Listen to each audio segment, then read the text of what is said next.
Hello, today in 1936, Ralph Steadman was born. So he's nearly 90, but still working and producing his illustrations, mostly for American books, so perhaps not so well known in this country. But his style is very distinctive and in many ways extraordinary. Here are some examples of his work.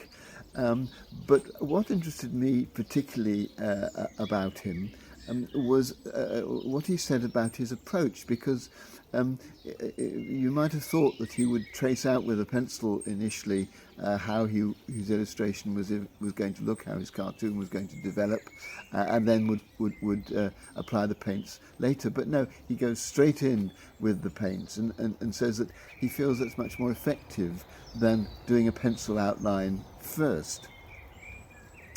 And it struck me as quite an interesting metaphor for living, because I think most of us like to have an outline of what's going to be happening.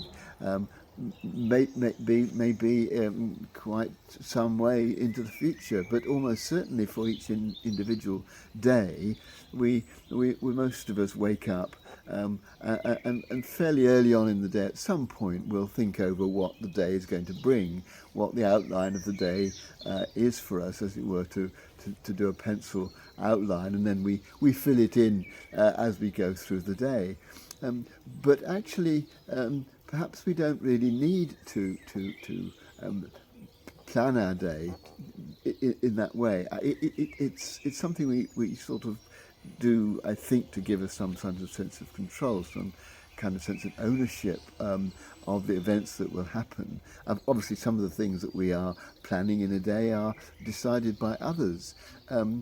But there is this sense, if we have in our head some kind of program of how the day is going to develop, then we've got some sort of control over what happens. And I think an approach to life which lets go of that control can be often quite creative.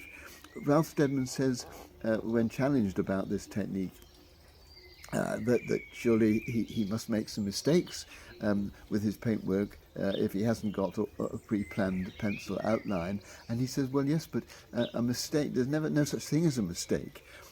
It's just an opportunity to do something differently.